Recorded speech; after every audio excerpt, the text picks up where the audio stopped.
Welcome to Rouse Rising, your place for holistic homemaking motivation. Today we are going to be making ahead a week's worth of breakfast. And so join me and let's get prepared for the week. Those busy days, the school drop off, all the things that go on in a given week. Let's just make our mornings one step easier. I'm first going to start out with a cup of coffee from my RHôNE coffee maker. If you're looking for a coffee maker that has a cleaning function as well as a temperature selection, and you can program it so that your coffee is hot when you wake up in the morning, then check out this coffee maker. I'm going to link it down in the description below. Full disclosure, this was given to me so that I would review it in this video. So there you go. Here is my Como Fibidus Classic. We are going to start out milling grain, 3 3/4 cups for some, what do you think we're making, you guys? Let me know down in the comments below. Comment right now. What are we making? We are making cinnamon buns or cinnamon rolls, depending on what you want to call them.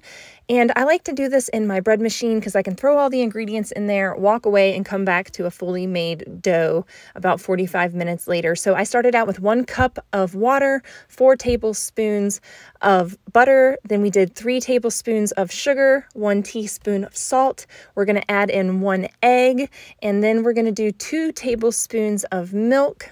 All these ingredients are going to make a nice, chewy and fluffy, soft dough. I'm then going to add 3 3/4 cups of my freshly milled flour. If you are using all-purpose flour or bread flour that is already pre-milled, you may want to go back to 3 1/2 cups of flour, or maybe even 3 1/4 cups of flour, depending on how packed your cups are. Because this is not packed flour, I had to use more according to the recipe. This is a recipe I got out of my bread machine recipe book, and I'm going to put this into my Zojirushi bread machine, and I'm going to select the dough cycle, and this takes 45 minutes and we will have our dough ready. While our dough is working away, we're going to start with the filling. This is a cinnamon, sugar, and butter filling. We've got 2 tablespoons of butter, we've got 2 tablespoons of sugar, and we are doing a teaspoon of cinnamon.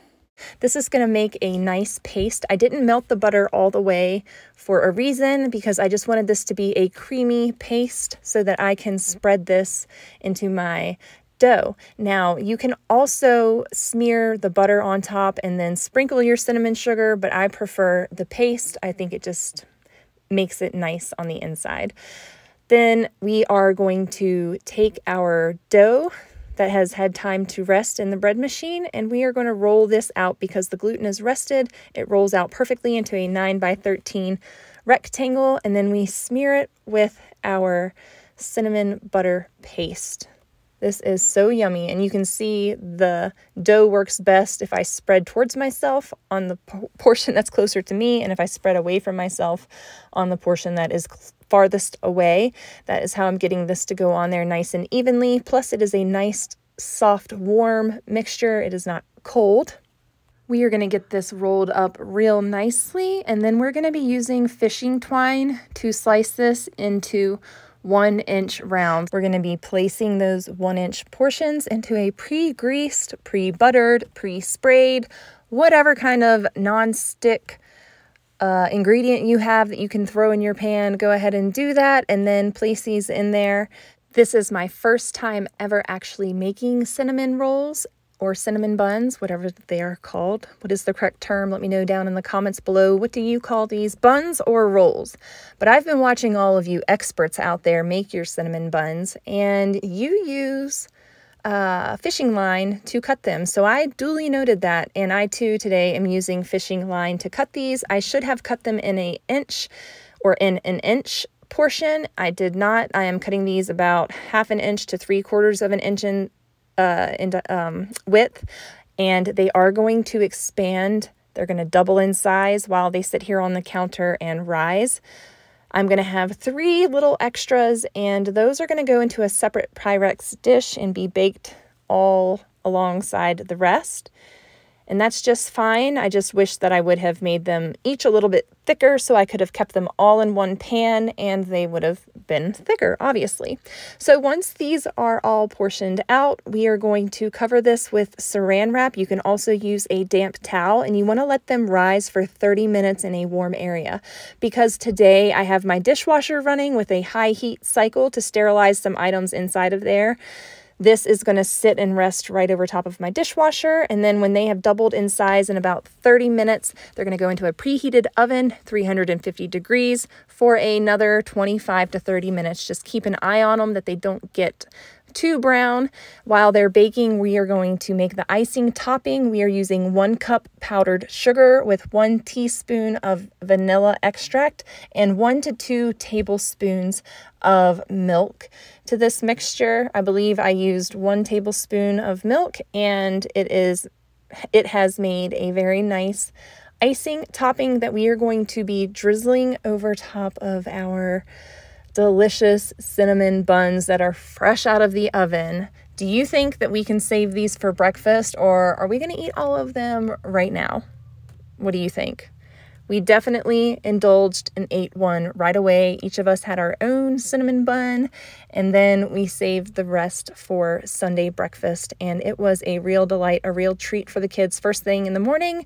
We call this first breakfast. A lot of times I will make them something simple and easy, or reheat something up, or they will have a sheet pancake or whatever, until I can get to making them a more hearty breakfast of a protein and that sort of thing. So a lot of times my kids will have first breakfast and second breakfast. Do your kids eat the same way? Look at these beautiful, delicious buns that we made.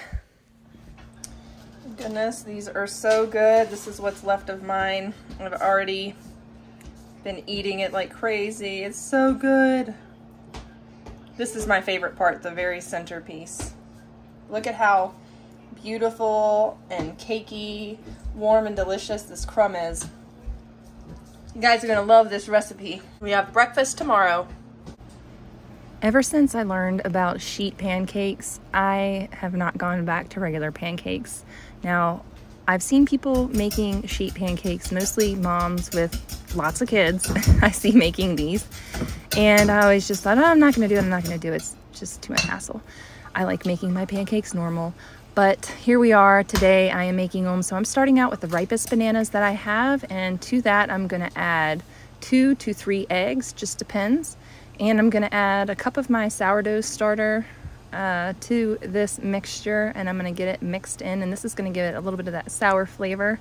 We're also gonna be adding some flour to this here shortly, but right now I just wanna get my wet ingredients incorporated. So we're gonna do, this is 6 tablespoons of butter. Lots of butter. We like to use butter in this house. It's extra fat to feed our brains. We're adding in a cup of milk, some vanilla extract, a teaspoon of salt to this, and I would say 1/4 to 1/2 cup of sugar. Here we go with the flour. I'm gonna add a cup, let's see, 1.5 cups, and we're gonna get that all mixed up. And I really just go based on feel when I cook. Hopefully this all fits. I think this is a really large sheet pan, so it's not the biggest one, and I can't remember what size exactly it is, but this mixture did not fill it up all the way. So this ingredients could have fit in a 9 by 13 pan just fine. I believe this is what, 13 by 20, is that even a measurement size? So it didn't quite fill up the pan, but that's okay because it's still cooked like a muffin top. These potatoes are going in on the rack into my Instant Pot insert with 1 cup of water, and we are going to pressure cook these on manual for 15 minutes. And while those cook, we're gonna start our bread because our cinnamon buns are done, son. So now we can make our daily loaf of bread. We start out with 1 2/3 cup of water. We did 4 tablespoons of butter, 2 teaspoons of salt, 4 tablespoons of sugar. We do 1/2 cup of oats, and then 4 cups of bread flour or bread flour. really. Next, we're gonna do 2 teaspoons of active dry yeast on top and take this to our utility room where we have our bread machine set up in this corner. And we are gonna do a quick loaf because I want this done fairly quickly so that I can make sandwiches for the next few days for the kids' lunches. We're gonna start browning up our sausage and cracking our dozen eggs so that we can make this egg and sausage bake. If I would have thought in my head at this moment that I was going to be baking this in the oven, I probably would have added my cheese and a whole bunch of other stuff to this, but I started this day without a plan, and obviously here I'm continuing this day without a plan. This is fly by the seat of your pants and add about, that was probably half a cup of milk to the eggs. And then I decided, oh, I've got red peppers that the kids love in the freezer that I've chopped and froze up that I'm going to add to this. And I also have some onions pre-chopped and frozen in the freezer. Way to go, Katie. You're thinking ahead and you're making your life so much easier on this mega meal prep day. So if you guys want to make your life easier, go buy yourself some peppers when they're on sale, chop them up, freeze them. Man, it makes meal prep such a breeze. I also cut them into fajita strips for making fajitas, and I will freeze those like that too. This is going in a 375-degree oven for about 20 minutes with a lid on it. And then I needed to feed my sourdough starter. Go check out my sourdough playlist. There are so many good recipes I've added to that over the last 7 years. My goodness, it's been a long time. All right, this is our eggs, and I overcooked them a little bit because I got a little sidetracked and forgot to set my timer. So they're a little brown. But what I'm gonna do is just let these cool in this cast iron pan because they're gonna release. It's gonna release all around the edges, it's gonna release on the bottom, and nothing's gonna stick. So I'm just gonna let this sit here a few minutes, and then I'm gonna flip it out onto a round plate, and then I'm gonna slice it up for the burritos. And what we do is we just slice it, or cut it in half, and then slice it into strips, and then each one of those goes into a burrito with some cheese, and then we probably get 12 burritos or so out of this because I used 12 eggs and I used 1 pound of pork. So I believe I can get 12 burritos, if not more, out of this 10-inch skillet cast iron egg batch. These sheet pancakes freeze up lovely. These can just be sliced, and then I recommend pre-freezing them on the pan that you baked them on once they're completely cooled, and then putting those frozen pieces into a Ziploc bag. But today, I'm just gonna put these into a Ziploc bag, freezer bag, and I'm gonna put parchment paper in between them. You can do that as well, and that's gonna keep them from sticking together. And to reheat these, we just put these in the toaster. They are thin enough that they fit in our toaster, and you can do a defrost cycle if you want to, but we just put them in there on medium, and they come out a little bit crispy, but they're delicious with a little bit of syrup or a little bit of jelly, preserves on top. Whatever you have, enjoy your sheet pancakes. They are so easy in the morning. Each of my kids will eat 1 square for breakfast. My biggest boy is 10. Sometimes he'll have 2. Next, we're going to be shredding up a lot of cheese. I've got some of this American yellow cheddar, and we're going to peel these potatoes.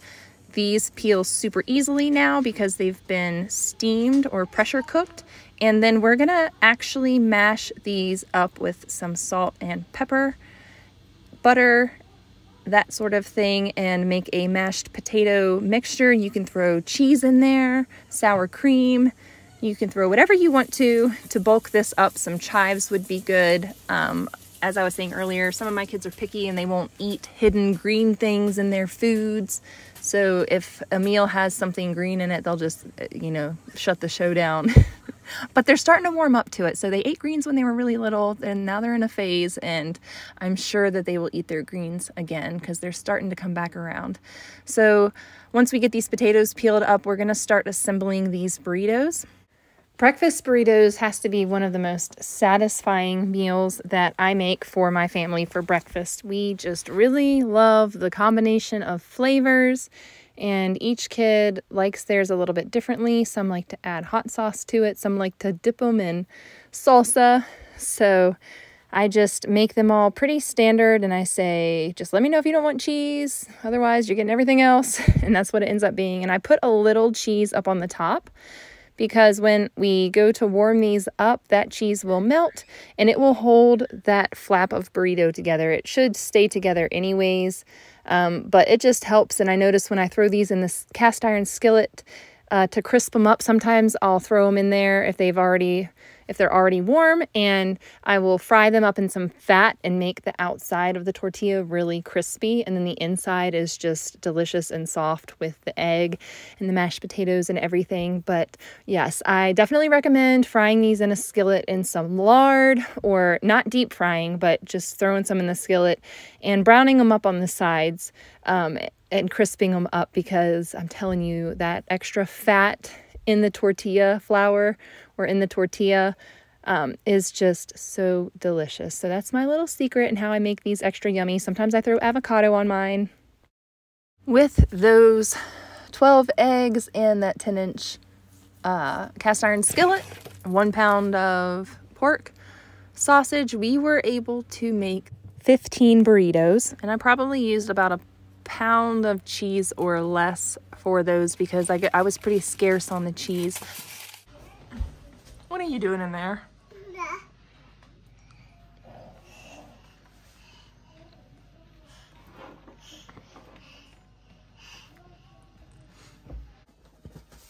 Ooh, swish it.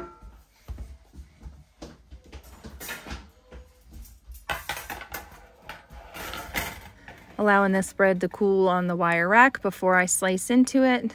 Sometimes if it gets too firm or too dried out on the outside, I will place my loaf of bread in a plastic bag for a few hours or overnight, and that will soften it up perfectly so that I can slice into it. This is a little bit crispy on the outside. I did not get to do that today because I wanted to go ahead and slice this up for today's lunch and also get it sliced so that I could make my kids sandwiches. Now with this size loaf, this is a 200-gram loaf, and I have a big bread machine, and each kid will eat half a sandwich. Sandwiches have homegrown sprouts, raw cheddar, and my husband's had salami. And then the burritos are gonna get froze just like this. I thought I was gonna do it in the bags, but I decided to freeze them separately. Just works a lot better this way. We're making a Dutch baby pancake. So what we have in here is, you're supposed to have half a cup of milk, but we have 3/4 a cup. We have 4 eggs, and there's also half a teaspoon of vanilla. There's 1/4 teaspoon of salt and a tablespoon of maple syrup. I don't know if I said that already, but we're gonna blend this up and add it to a hot cast iron skillet that's in the oven, preheated at 400 degrees. And when all of this blends up and goes into that hot buttered cast iron skillet, it's gonna puff up into a Dutch baby pancake. This oven is at 400 degrees Fahrenheit, and you're gonna let this Dutch baby pancake cook for 20 minutes. My oven runs a little hot and I'm at a different elevation, so I put it for 15 minutes and it turned out perfect. Then I'm gonna put 1 cup of blueberries, frozen blueberries, in this saucepan with a 1/4 cup of sugar, and then I'm gonna add about a tablespoon of lemon juice. And this makes a delicious topping to your Dutch baby pancake, and also a little bit of powdered sugar. Yummy. Could you have a breakfast freezer meal extravaganza without waffles? I think not. I rest my argument in all of the above. Does that even make sense? Well, sleep deprived or not, we're gonna get these waffles done. So how many eggs was that? I don't know, but it was at least 2 cups of starter, and then we did probably 3 cups of milk, and I am doing 2 heaping scoops, which is about 2 cups to 2.5 cups of flour. And the eggs and the milk and the flour and the sourdough starter are all going to sit on the counter for a few hours. Now, I know that's going to weird some people out. These are farm fresh eggs that I'm using. This is pasteurized milk from the store that I'm using. And this stuff is going to sit on the counter at room temperature, and it's just going to kind of work and do its magic. Then later on, we are going to add some more ingredient, and I added a little bit more flour because to me, I go by consistency. I bake and cook off of feel, and this was a little bit too thin, and so I wanted to add some more flour. And then there I go. I was like, well, I'm going to use up the rest of this spelt because I've had this spelt flour sitting in this jar for well over a month now, I think, or possibly 2 months, and it's time to be used because flours are best used fresh. And I know when I bought the spelt flour that it was months ago, and it's been sitting for a while, and it was probably already months old as long as it had been in the store. So we're just going to use that up today. So this is going to get covered with a plate, and then we're going to just let it sit on the countertop and ferment and work, and the flour is going to soak up all the milk and all the moisture and everything, and it's just going to become nice. That's how we like our flour. We like it nice and happy. So in the pan, in my cast iron skillet, I always melt my butter. I do not use the microwave for tasks such as these. So back to the waffle mixture, I'm adding a little bit of baking powder. I'm adding a little bit of baking soda. I added about 6 tablespoons of melted butter to this. We're just going to get it all mixed up, and then we're going to dump it onto our waffle skillet that is preheated. Back here in the background, I'm getting going some dinner for my husband. That is a pound of grass-fed beef, and then I'm also going to do a pound of this fire hot deer sausage he ordered from the butcher. So you broke it, you bought it, it's yours. How does that saying go? You're going to eat this spicy sausage, and we're mixing it with the hamburger just to mellow it out a little bit. Then I got a little overzealous with my waffle mixture, because what is a waffle session if you don't have a volcanic waffle maker eruption? I always do at least 2 or 3 times when I make waffles. So that's what we're going to do right here. And I'm going to keep cooking in the background for my husband. We've got these delicious waffles cooked up. We're going to top them with applesauce or apple butter. I think I'm going to go with apple butter. This is what I canned up 2 years ago, and I've got to get through this supply and make some more this fall. Thank you all so much for watching. Until next time, bye.